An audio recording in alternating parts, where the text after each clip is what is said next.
मुझे बहुत खुशी हुई कि मैं पहली बार इस पवित्र धरती पर आया हूं। रामायण और महाभारत हमारे प्रेरणा के स्तोत्र है। काका कालेलकर करके एक बहुत प्रसिद्ध विद्वान विदुषी थे, उन्होंने बहुत अच्छी किताब लिखी है। उस किताब का वर्णन करते हुए उन्होंने कहा था कि जो जो दुनिया में है वो सब महाभारत में है, और जो दुनिया में नहीं है वो भी महाभारत में था, महाभारत में है, ये उन्होंने कहा था। ये किताब में उन्होंने अपना एक चैप्टर सही में महात्मा विदुर जी के ऊपर लिखा था।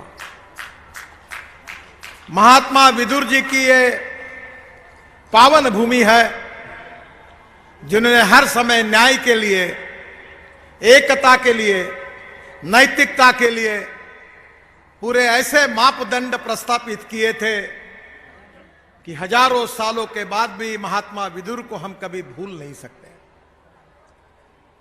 जो विदुर जी ने महाभारत में आखिरी तक कोशिश करती रहे, भगवान श्री कृष्ण से बार बार दुआ मांगते रहे कि किसी भी प्रकार से संघर्ष को टालने की उन्होंने कोशिश की। महाभारत ऐसा ग्रंथ है, ऐसा इतिहास है कि जो इतिहास, संस्कृति और विरासत हमारी ताकत है। आज भी हमारा समाज जीवन, हमारी सामाजिक व्यवस्था है जो प्रस्तापित है, वो हमारे जीवन मूल्य हमें महाभारत और रामायण से मिलते हैं। ये उत्तर प्रदेश की जनता भगवान बहुत भाग्यवान है कि एक तरफ ये इतिहास, और हमारे इतिहास में जिन लोगों ने इस देश को इतिहास दिया है वो महान देशभक्तों की, महान आदर्श प्रस्तापित करने वाले महान नेताओं की यह ऐतिहासिक भूमि है। और इसलिए मुझे खुशी है कि जिस भूमि में महात्मा विदुर जी ने अपने जीवन की शुरुआत की, उस भूमि में यहां के जनता का दर्शन करने का मुझे पहली बार सौभाग्य मिला है। हाथ जोड़कर आपको अभिवादन करता हूं। बहुत बहुत नमस्कार। बहनों और भाइयों, अभी चुनाव के महाभारत की भी शुरुआत होने वाली है, और महाभारत ने हमको यह दिखाया है कि आपको सत्य के साथ जाना है कि असत्य के साथ जाना है, आपको नैतिकता के साथ जुड़ना है कि अनैतिकता के साथ जुड़ना है, आपको देश समाज के साथ कल्याण के मार्ग पर जाना है कि गुंडागर्दी और विनाश के मार्ग पर जाना है। माए बाप सरकार आप लोग हैं, और इसलिए महाभारत की जो आदर्श हमको मिले थे, जो सिद्धांत और नीतियां हमके आदर्श हम सबको प्राप्त हुई है, उसी के आधार पर दुनिया में, ये इतिहास में ये सिद्ध हुआ है कि विजय जब जब भी होता है तो सत्य का विजय होता है। और इसलिए बहनों और भाइयों, हमारा देश धनवान है पर जनता गरीब है। We are a rich nation with a poor population. जनता धनवान है, देश धनवान है, पर जनता गरीब क्यों है? एक उत्तर प्रदेश के इस शायर ने एक बहुत अच्छी शायरी की थी। वो शायरी आज के लिए लागू नहीं है। जब मैं स्टूडेंट था, विद्यार्थी था, तो वो शायरी मैंने सुनी थी। उन्होंने कहा था कि इधर गधे उधर गधे, सब तरफ गधे ही गधे, अच्छे घोड़ों को नहीं है घास, और गधे खा रहे च्यवनप्राश। तब मैं विद्यार्थी था और तब परिस्थिति वैसी ही थी, पर अब परिस्थितियां बदल गई है। प्रधानमंत्री नरेंद्र मोदी जी के नेतृत्व में 2014 में एक सही में एक राम राज्य की शुरुआत इस देश में हुई है। देश बदल रहा है, उत्तर प्रदेश भी बदल रहा है। मैं आपको बताना चाहता हूं कि 2014 के पहले उत्तर प्रदेश कैसा था और आज 2021 समाप्ति की कगार पर है, हमारा उत्तर प्रदेश कैसा है। मुझे याद है बाल्यान जी, एक बार मैं आया था सहारनपुर, वहां से आप क्या आ रहा था, ऐसे रास्ते में गड्ढे थे कि गड्ढे में रास्ते थे कि रास्ते में गड्ढे थे, मैं समझ नहीं रहा था। मेरे साथ हम गाड़ी में आगे जा रहे थे तो उतने में एक मोटरसाइकिल पर बैठकर एक नौजवान अपनी पत्नी को लेकर जोरों से दौड़ रहा था और जैसे उसने हमारे गाड़ियों के तापों को देखा तो उसने तुरंत अपनी गाड़ी की स्पीड इतनी जोरदार बढ़ाई कि हमसे ओवरटेक करके आगे निकल गया। तो मेरे बाजू में बैठे हुए हमारे नेताजी ने कहा, देखो वो कितने जोर से आगे जा रहा है, क्योंकि आगे जाकर वो गाड़ी के अंदर आपको ढूंढना चाहता है, आपको पहचानना चाहता है और देखना चाहता है कि आप कैसे हो। तो मैंने उसको कहा, आप गलतफहमी में हो, वो मुझे नहीं देख रहा है, वो बार बार पीछे अपने पत्नी को हाथ लगाकर देख रहा है कि गिर गई कि है, गिर गई कि है। ऐसे रास्ते थे, अब कैसे रास्ते बने। आप अनुभव करते हो, मुझे बताने की जरूरत नहीं है। हम दिल्ली से देहरादून नया रास्ता बना रहे और मैं आपको कह रहा हूं 1.5 साल के अंदर ये नए रास्ते से दिल्ली से देहरादून केवल 2 घंटे में आप पहुंच जाएंगे, ये मैं आपको विश्वास देता हूं।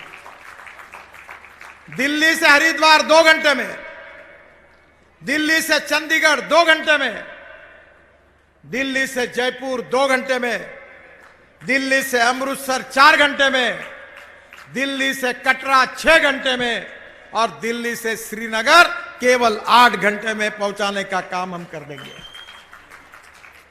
मुझे याद है कि दिल्ली मेरठ हाईवे के भूमि पूजन के लिए हम आए थे तो लोग मुझे बता रहे थे 4 घंटे लगते हैं, 4.5 घंटे लगते हैं। दिल्ली में हमने विश्व में 16 लेन का रोड बनाया, दिल्ली से मेरठ आने के लिए पहला। कहीं सुना है आपने कि 16 लेन का रोड कहीं बना है? अब दिल्ली से मेरठ में उद्घाटन के लिए आने वाला 23 तारीख को 2 ब्रिजेस का काम केवल आरओबी का रहा था और अभी मैं आपको वचन देता हूं कि दोनों आरओबी बनने के बाद मेरठ से दिल्ली केवल 45 मिनट में आप पहुंचोगे, ये मैं आपको वचन देता हूं। परसों मेरे पास एक जर्मनी में पढ़ा हुआ जवान लड़का मेरे पास आया था। उसने कहा कि मैं मेरठ का रहने वाला हूं पर इंटीरियर का काम करता हूं, दिल्ली में रहता हूं। पर उसने आगे मुझे बताया कि अब आपने रोड बना दिया, मैंने दिल्ली का घर बेच दिया और मेरठ में बंगला बनाया है। रोज सुबह में दिल्ली आऊंगा और शाम को 45 मिनट में मेरठ चला जाऊंगा। ये मेरठ की स्थिति बदल गई, ये बिजनौर की भी बदलने वाली है। रोड से विकास होता है। अमेरिकन प्रेसिडेंट जॉन केनेडी, इनकी बात को मैं अक्सर लोगों को बताता हूं। जॉन केनेडी जी कहते थे कि American roads are not good because America is rich, but America is rich because American roads are good. America धनवान है, इसके कारण अमेरिका के रास्ते अच्छे नहीं हुए, तो अमेरिका के रास्ते अच्छे हुए, इसके कारण अमेरिका धनवान हुई। बहनों और भाइयों, मैं रोड पर ज्यादा बात करूंगा नहीं, क्योंकि आप ही रोड पर चलने वाले हैं तो आप ही अनुभव करेंगे, तो मैं समय अपने भाषण का उसमें क्यों गवाऊं। पर मैं किसान हूं और रोड से भी बहुत बड़ा काम हमारी सरकार ने आपके लिए किया है। आप गन्ना लगाते हैं, मेरे क्षेत्र में भी करीब 20 लाख टन क्रशिंग होता है। मैं 3 चीनी मिलें चलाता हूं। हमारे यहां किसान आत्महत्या करते थे, विदर्भ में बहुत हालत खराब थी। और बहनों और भाइयों, आज की स्थितियों में भी, परिस्थितियों में बहुत तकलीफें हो रही किसानों को। गेहूं सस्ता है, ब्रेड बिस्किट महंगे हैं, टमाटर सस्ते हैं, सॉस महंगा है, फल सस्ते हैं, जूस महंगा है, कपास सस्ता है, कपड़ा महंगा है। आज बहनों और भाइयों, हमारे देश में 350 लाख टन चावल गोडाउन में पड़ी है। हमारे देश में जो मक्का है, कॉर्न, उसका इतना उत्पादन हुआ है कि मार्केट प्राइस एमएसपी से भी नीचे चली गई। गेहूं हमारे पास इतना पड़ा है कि रखने के लिए जगह नहीं है। और चीनी की हालत तो इतनी खराब है, क्योंकि चीनी का मैं एक्सपर्ट हूं। बहनों और भाइयों, आपको पता होगा, ब्राजील नाम का एक देश है। पूरे दुनिया को चीनी सप्लाई करने का काम ब्राजील करता है। और ब्राजील में चीनी का भाव है 22 रुपए किलो, और हिंदुस्तान में चीनी का भाव है 32 रुपए किलो। हमारी चीनी एक्सपोर्ट ही नहीं होती थी। गन्ना मिलें बंद पड़ गई, गन्ना किसानों को पैसा नहीं मिलता था, मिल के मालिक छोड़कर भाग रहे थे, गन्ने की कीमत बढ़ रही थी और चीनी की कीमतें कम हो रही थी। पूरा गन्ना उत्पादक किसान बर्बादी के कगार पर खड़ा था।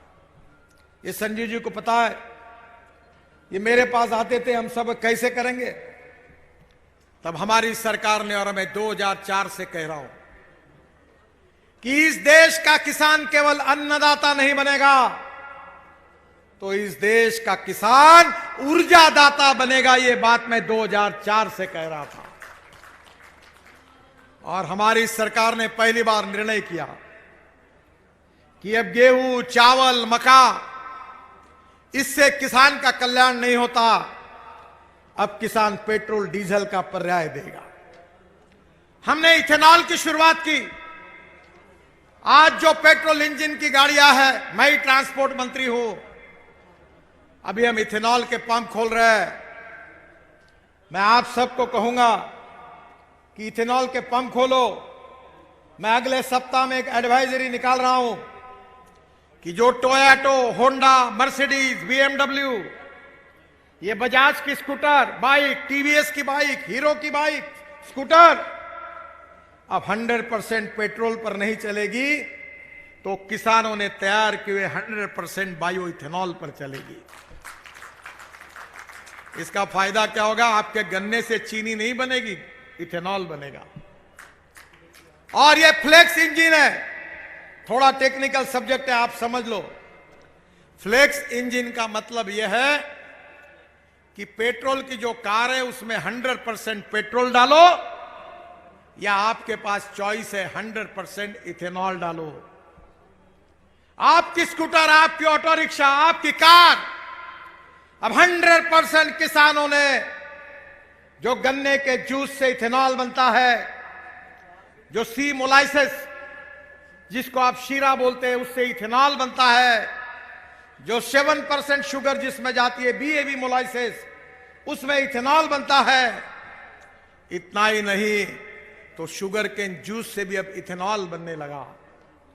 और हमारी सरकार ने परमिशन दी कि अब चावल से भी इथेनॉल बनने की शुरुआत हुई है। 350 फैक्ट्री खुल रही है। 1 टन चावल से 380 लीटर इथेनॉल बनता है। और बहनों और भाइयों, अब फ्लेक्स इंजन की शुरुआत होगी। अब इंडियन ऑयल और भारत पेट्रोलियम के पंप और इथेनॉल के पंप होंगे। और अब पेट्रोल के बजाय इथेनॉल उपयोग में आएगा, तो गन्ना उत्पादक किसानों को सही दाम मिलेगा। अगर इथेनॉल नहीं होता तो आज हम सब लोग आपको मुंह दिखाने लायक नहीं रहते। कितना बकाया था शुगर मिल में, मिल नहीं रहा था।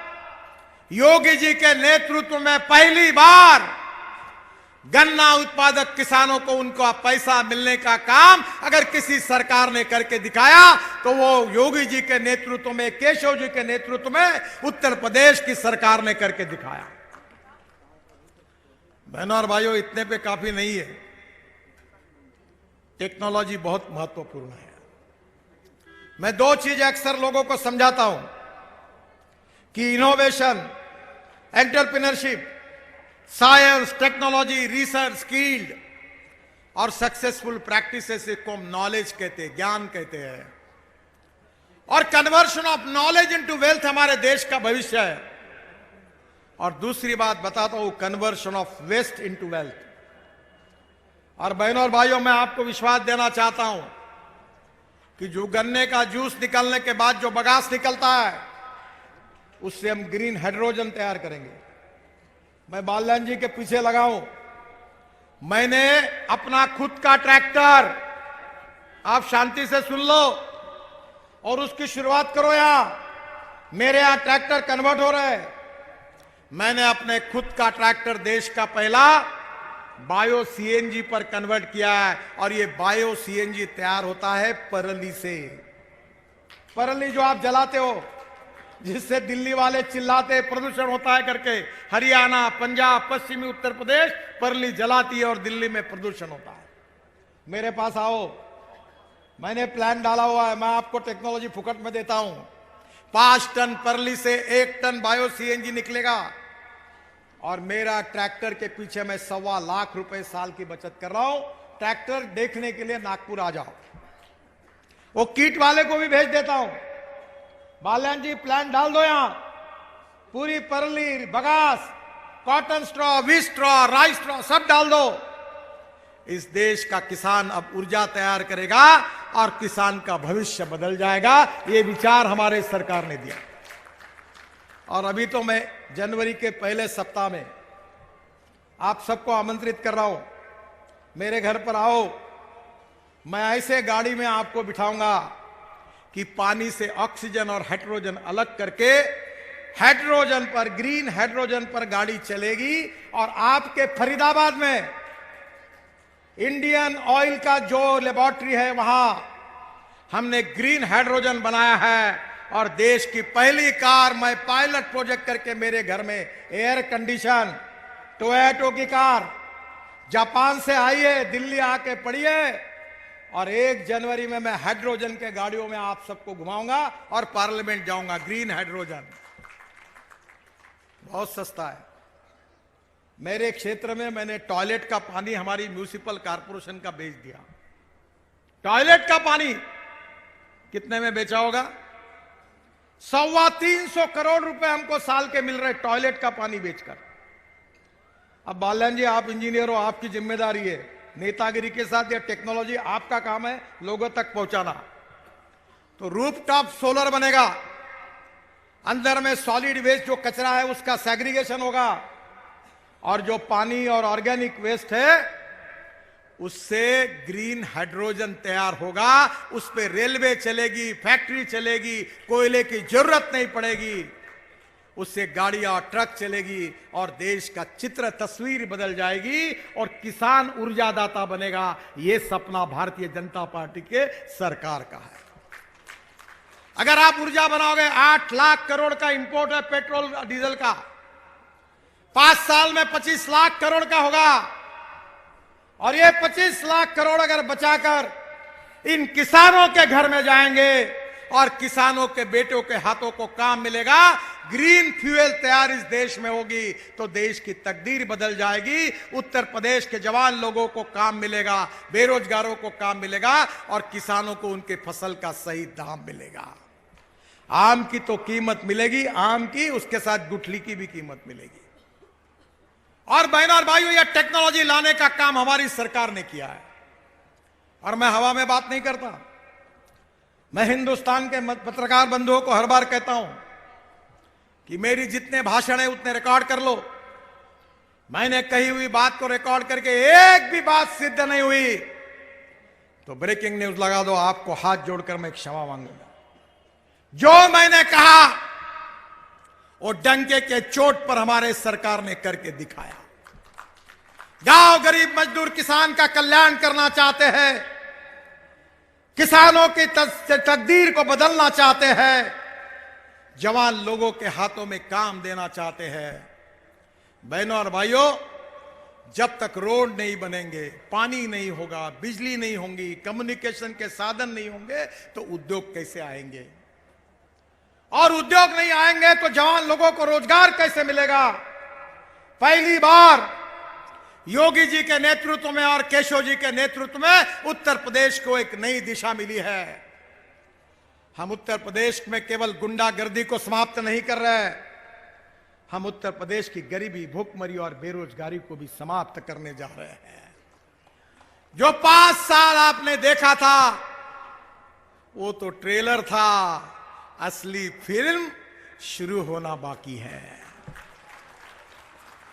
और इसलिए उत्तर प्रदेश की जनता को मैं आह्वान करना चाहता हूं कि गांव, गरीब, मजदूर, किसान का कल्याण करने के लिए एक तरफ मोदी जी के नेतृत्व में सामने हमारा पावरफुल इंजन लगा हुआ है उत्तर प्रदेश को, और राज्य सरकार भी भारतीय जनता पार्टी बनाकर योगी जी और केशव जी के नेतृत्व में दूसरा डबल इंजन लगा दो। फिर आप शांति से बैठो, केवल देखते रहो कैसे चमत्कार होगा। अभी मैं बात बता रहा था कि मेरे क्षेत्र में मैं गन्ने के ऊपर स्प्रेइंग ड्रोन से होता है, और हमारी सरकार ने अब नैनो यूरिया ढूंढा है। नैनो यूरिया आरसीएफ ने एक यूरिया की बैग 50 किलो की बराबर 250 ml का नैनो यूरिया है।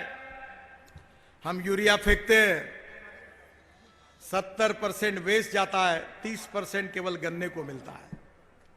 अब हमने टेक्नोलॉजी लाई है, ड्रोन, वो भी लिथियम मजा भी महाराष्ट्र के राहुरी कृषि यूनिवर्सिटी ने, गवर्नर साहब ने वहां के डीलिट दी मुझे और शरद पवार साहब को, तो वहां उन्होंने ड्रोन बनाए थे।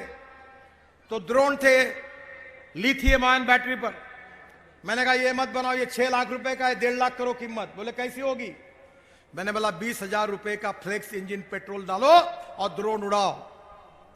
अब 1 लाख 1.5 लाख में ड्रोन मिलेगा, और उसमें पेट्रोल में चलेगा, फ्लेक्स इंजन में, और आपके गन्ने के ऊपर से यूरिया का स्प्रेइंग होगा। 70% यूरिया प्लांट को जाएगा, केवल 25 से 30% वेस्ट होगा। आपके खाद का खर्चा भी कम हो जाएगा।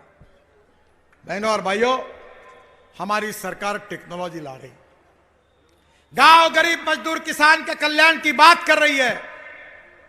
हमने कभी जातीयवाद की बात नहीं की। हमने कभी इस देश में, इस देश का विकास कैसे हो, ये देश समृद्ध, संपन्न, शक्तिशाली कैसे बने, गांव, गरीब, मजदूर, किसान का कल्याण कैसे हो, यही हमारी राजनीति है, यही हमारा कार्यक्रम है। और मोदी जी के नेतृत्व में यही कार्यक्रम को अमल लाकर हम काम कर रहे हैं।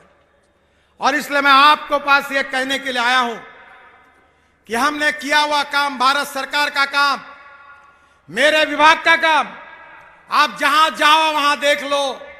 50 साल में उत्तर प्रदेश में जितने रोड नहीं बने, उतने 5 साल में राष्ट्रीय महामार्ग हमने आपको बना कर दिए।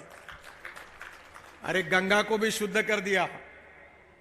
मैं गंगा का मंत्री था, पूरा जलमार्ग बनाया, वाराणसी से हल्दिया तक पानी पर हवाई जहाज उतारने का काम किया हमने।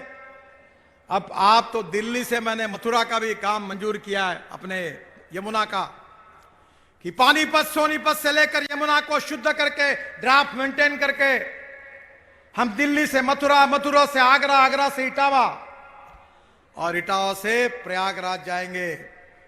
और केशव जी ने मुझे आग्रह किया था, मैं उस समय वाटर रिसोर्सेस मंत्री था, मैंने प्रयागराज से वाराणसी भी जलमार्ग बना दिया है।